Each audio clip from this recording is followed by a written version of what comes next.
I've always had my own style. Yes, she definitely had style. But in fashion merchandising at Sanford Brown, I learned how to make it a career from industry professionals like Miss Cooper, who was really supportive. Textiles, design, marketing, we teach real fashion skills and the business of fashion. I wanted a career in fashion, and Sanford Brown helped make it possible. Get started on your future career in fashion at Sanford Brown College. Call 877-751-9111 now for your Career Builder Career Guide. That's 877-751-9111. Are you proud to be Hispanic? Hispanics in Florida now have the first Hispanic car license plate in the United States. Be a proud Hispanic. Put the Hispanic plate on your car. I want to be a doctor. I want to be a scientist. I want to be an engineer. I want to be a police officer. I want to be a professional dancer. By getting the Hispanic plate for your car, you will support scholarships and community programs. The Hispanic plate is available at any Department of Motor Vehicle office. Call now at 321-277-0850 or visit HispanicAchievers.org. Nice sunset, nice tan. But what's the real choice between Charlie Crist and Governor Scott? Charlie Crist slashed state education by nearly $1.4 billion. Under Rick Scott, education funding's at an all-time high. Governor Crist lost 800,000 jobs. Scott helped create nearly 600,000 jobs. Crist maxed out the state credit card. Scott reduced state debt by $3 billion. Charlie Crist, he's smooth. Rick Scott, he's the better governor. Hi, I'm Danny Ramos, and welcome to this week's edition of Hispanic SpeakOut TV, brought to you every single week on Bright House Cable. We've been on the air for 14 years, and I'm here with my co-host, Jose Miranda. We're going to do also, right after my dialogue with Jose, between me and Jose, we're going to do a look at the election, good and bad, and what the implications are going forward into the final elections between Republican and Democrats. But first, we're going to discuss a little bit of what we were discussing last week with the police action in Missouri. Okay, we were criticized. The police were criticized by Maria Padilla last week because she said, "Why do they need bulletproof vests and helmets, and why do they need a tank?" Well, it wasn't a tank. It was an armored vehicle. Now, you have a law enforcement background, so why don't you enlighten Maria, who's not here, but she'll be right back after our session.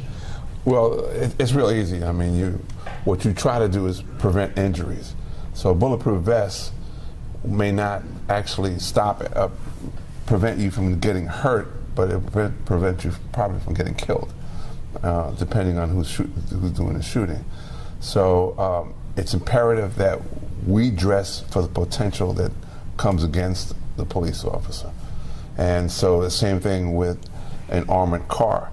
It's not necessarily that you're going to use the armored car necessarily in an offensive manner, but more as a defensive manner, where you can hide behind that car and move forward to protect yourself and the other people behind you, which could be citizens as well as other fellow police officers.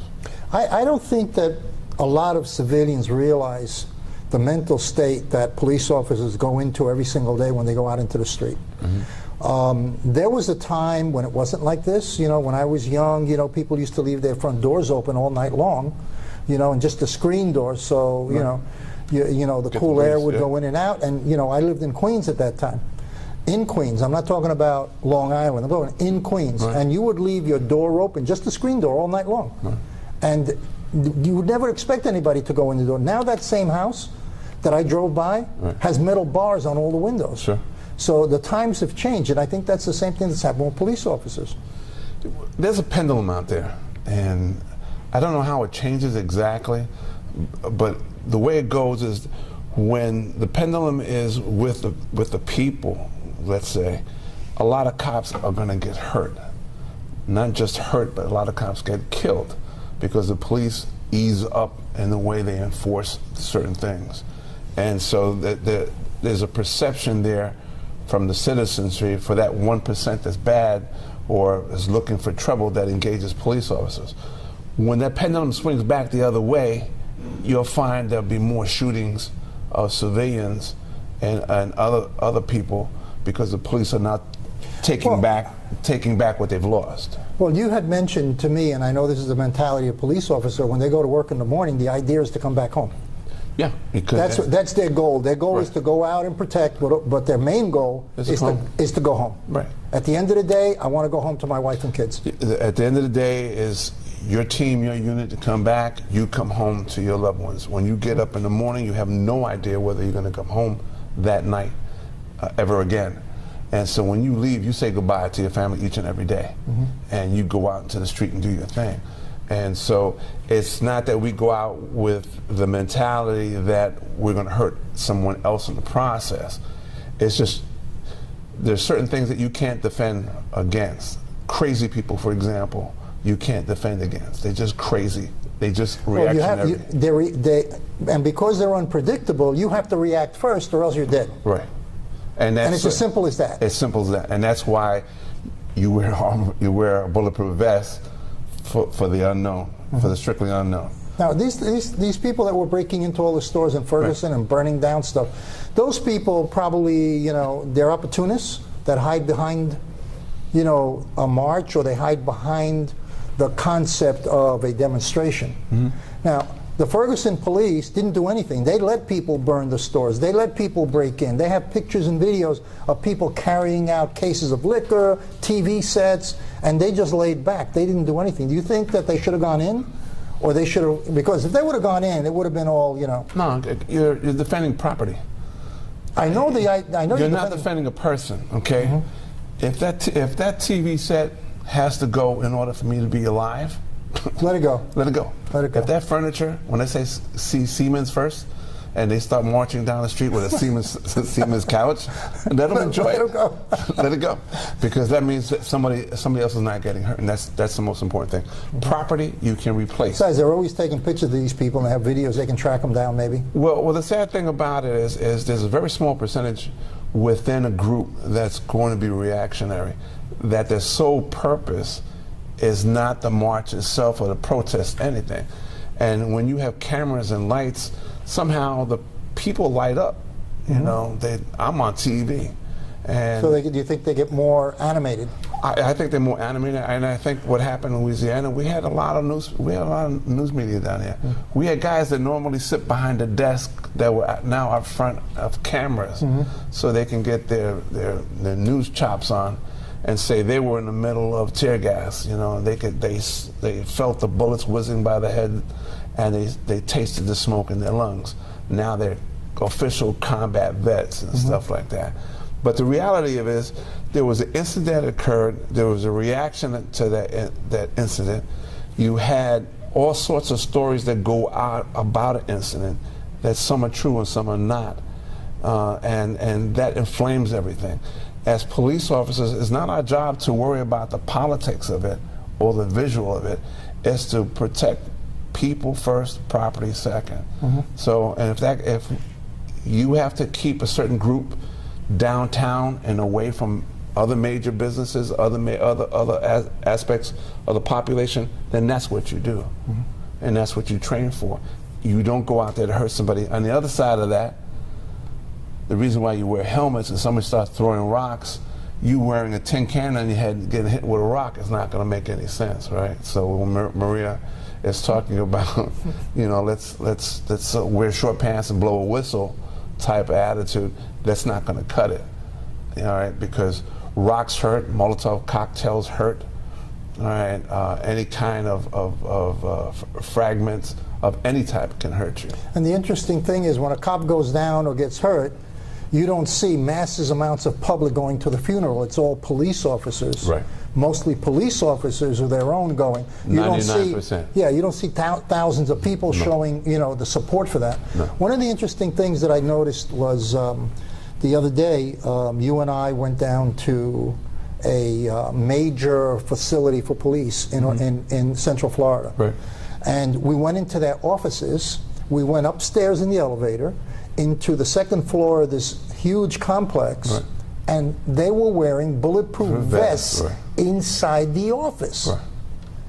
And when we're talking about it, you wanted to know the reasons why. Yeah. Well, sometimes some of your own go crazy, and so this is two reasons. Well, you had that in the military the other day. In the military, it can happen. If you wear a bulletproof vest, it cuts down stuff that can happen. you have police officers that shoot guns So at cars. Yeah, you're dealing with the human element. That's what Right. you're saying, and you can never Right. predict. You can never no predict. matter who it is, Right. So or that's what why you kind of wear- uniform or dress they have. That's right. They can lose it. And you never know when somebody's gonna snap. Yeah, So yeah. you're gonna dress accordingly. So when we happen to be speaking to those folks and Those police officers, and this and in a non-air conditioned office to boot. And we're in a conference room, and they're all wearing bulletproof vests in the conference room, sitting there talking. It was really hot. You know what I'm saying? So yeah.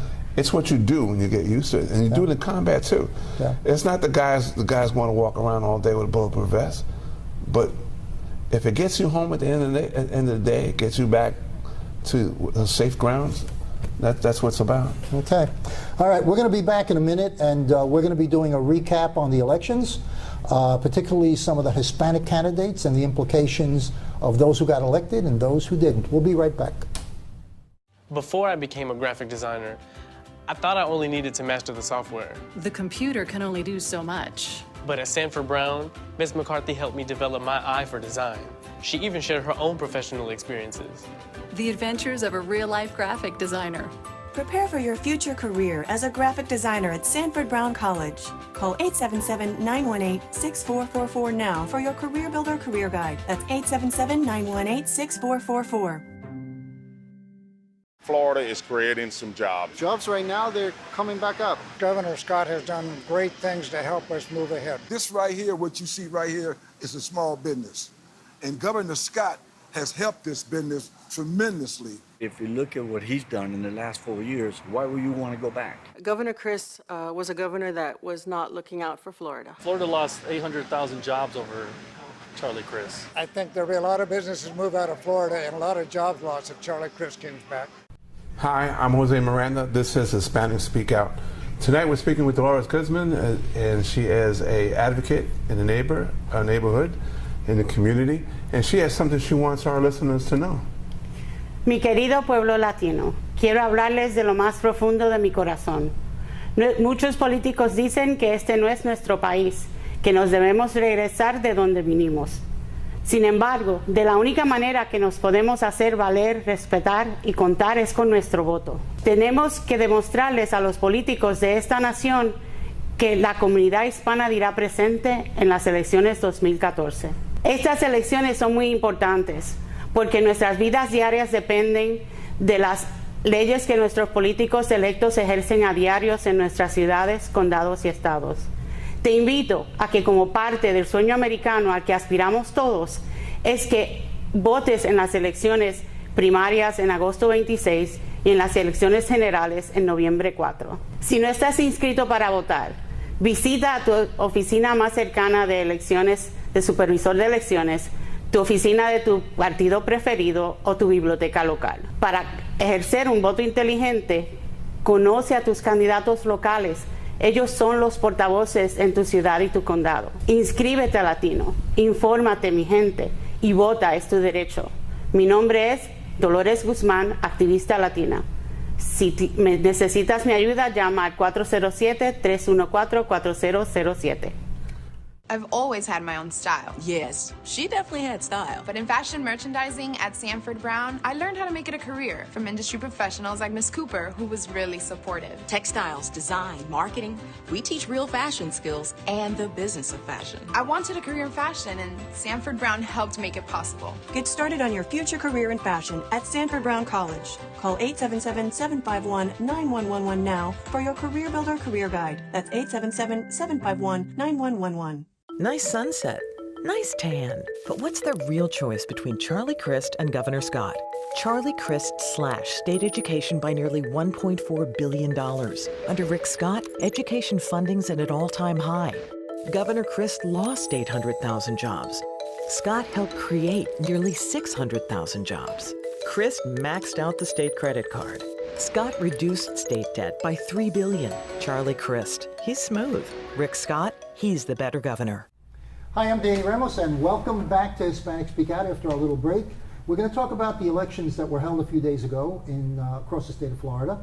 We had some interesting returns. You know what I found the most interesting? Oh, by the way, this is my co-host, Jose Miranda, Jason Henry, also a co-host, and the famous Maria Padilla of the journalism world, a print advertising newspaper, okay? So we got some really talented people here. What I found the most interesting thing was that Elizabeth Cuevas, riding around in her car, got 11% of the statewide vote for governor. For governor as a Hispanic woman. It's got to be tens of thousands of votes. I don't remember any Hispanic getting tens of thousands of votes anywhere. Well, that's good. I think that's amazing, you know? And she didn't have that much name recognition. She didn't have name recognition. She didn't have any money. All she did was she went around and shook hands with people. Yeah.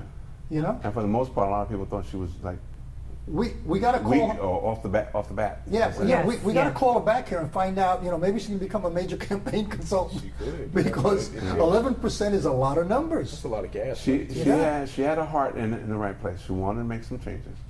She wanted to make some good changes that she felt the people weren't being addressed for or about. Yeah. So. I think that's everybody knew that Chris was going to win. Everybody knew that Scott was going to win. Yeah.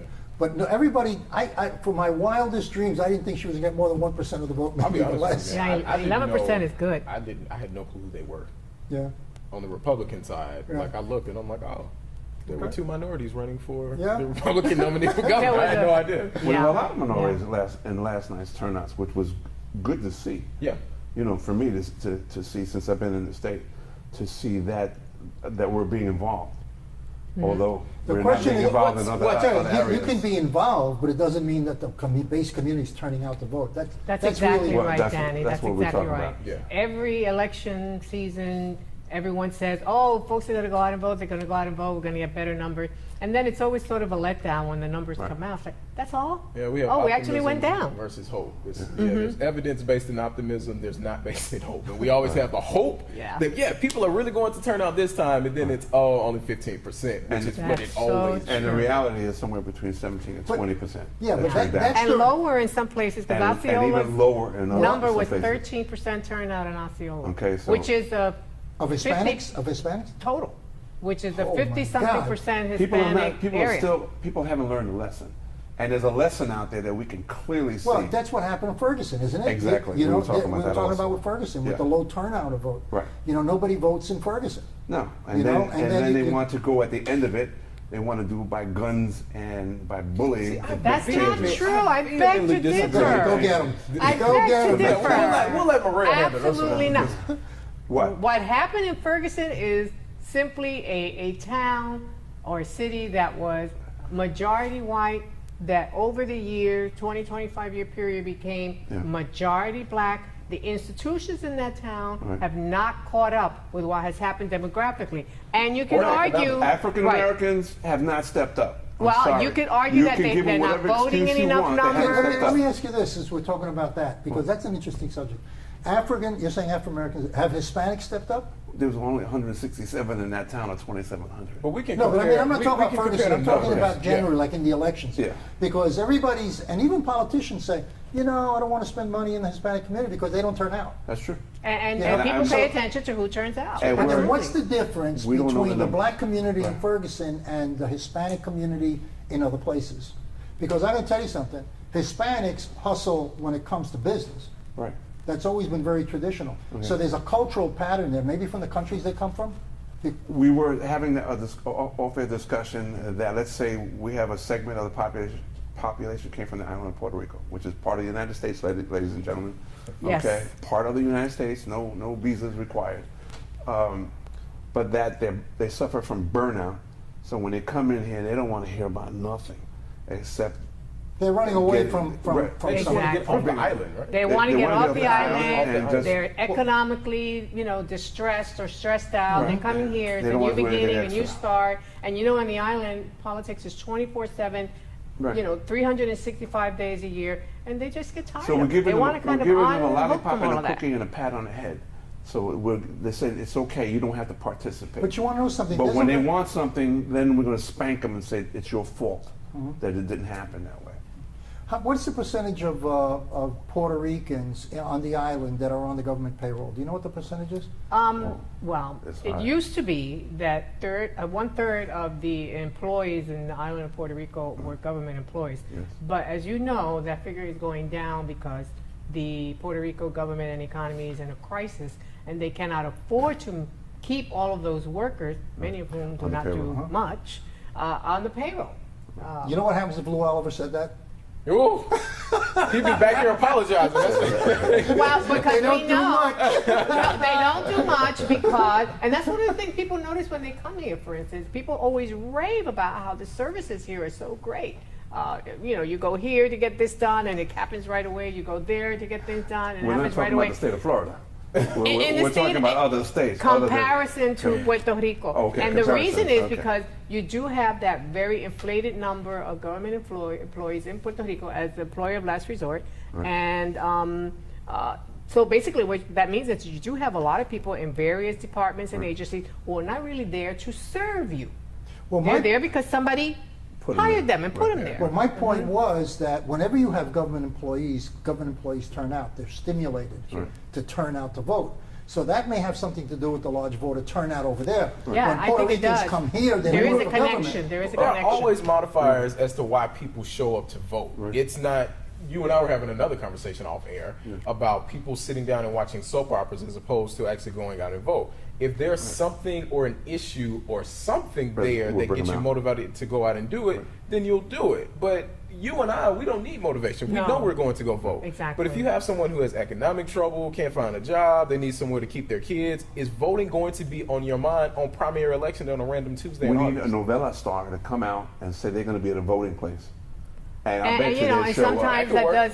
that might work. They'll You show want up. to attract I'll get you an people. autograph. Dom Pedro will give you a picture autograph right after you vote. They'll be there. That's not a bad droves, idea. you know what I'm Actually, saying? that is a very good idea. Okay, so To get to, promote voting in some way. I knew there was a reason why we put you on the show. We've been waiting for that egg to drop. You need to copyright that idea. okay, so now So we on the show we had Susan Stacy here. She was running for judge. She's got a runoff, right? So that's in Seminole, right? Right, Seminole County. Seminole County in Brevard. Seminole Brevard. And then Placencia won. Pete, Renee, Coach Pete, Coach they Pete call him, Renee. Placencia Yeah, won. and you know everybody likes him. You know we had him on the show one time. Right. Everybody And- may like him up until the general. Yeah. Because, what is your theory? Because?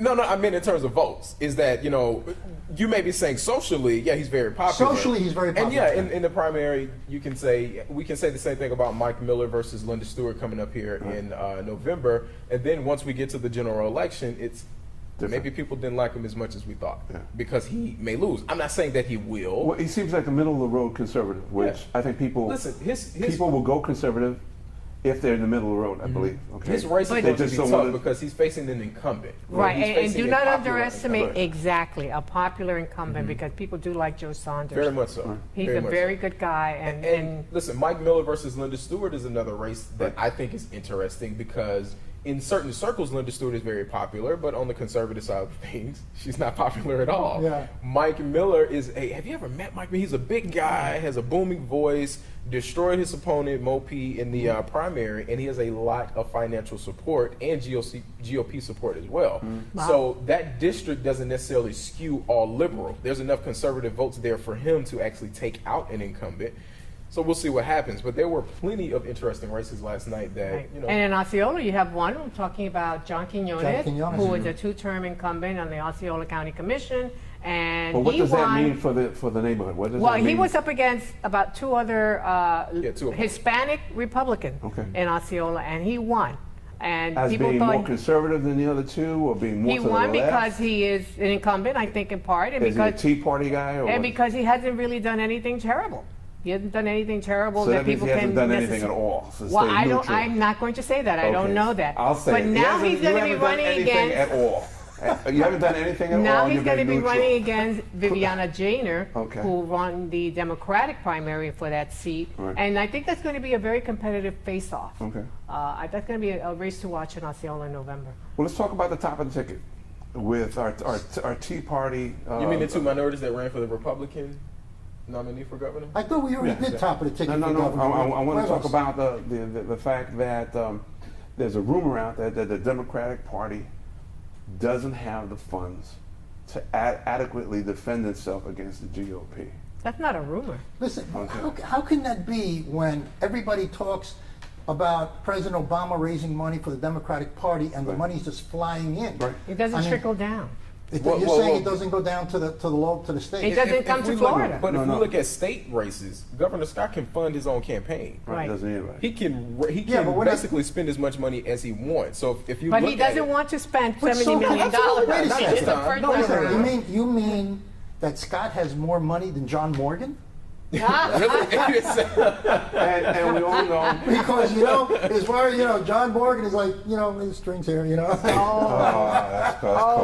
cool. For that, we might as well say. What are you talking about? Listen, we might as well say. Didn't Charlie Crist work for John Morgan in his law firm? We might as well say that he was his employee. Okay, we might as well say that if the Democrats are suffering that much from the cash flow, and we know that Mr. Morgan is behind the marijuana push for legalization. He put $4 million up for marijuana. I'm saying if we start selling the pot plants right this minute, okay. We can get more money into the. We can get more money into the coffers immediately.